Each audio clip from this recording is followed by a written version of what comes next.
Mesdames, Messieurs, bonjour, bienvenue dans la quotidienne des marchés du FX. Du lundi 23 janvier 2017, Wall Street a terminé dans le vert alors que le président Donald Trump a prêté serment en imposant un ton davantage populiste. Mais nous n'avons eu que peu d'indications sur la direction de sa politique en dehors d'un engagement répété à protéger les emplois américains.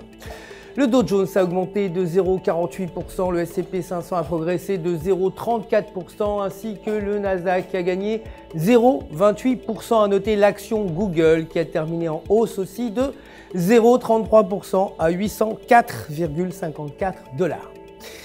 Le dollar américain, quant à lui, a perdu du terrain face à un panier de devises vendredi alors que Donald Trump devenait le 45e président des États-Unis. Il a utilisé son discours inaugural pour parler de thèmes populistes forts comme l'arrêt de l'externalisation du travail, ce qui soulève des inquiétudes d'une guerre commerciale avec des exportateurs majeurs comme la Chine.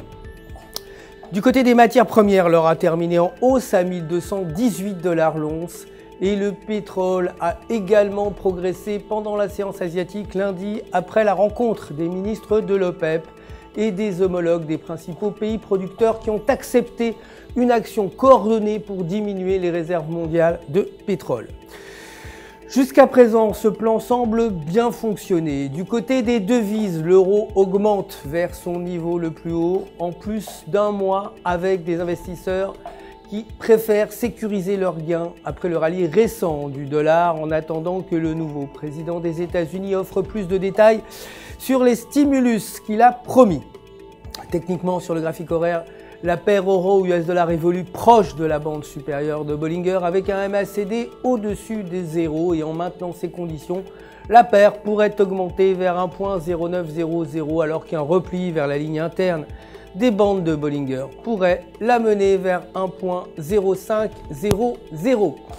Pour terminer, la livre a augmenté face au dollar et a clôturé 1.2415 et techniquement toujours selon le graphique horaire, la livre évolue au-dessus d'une résistance à 1,2430.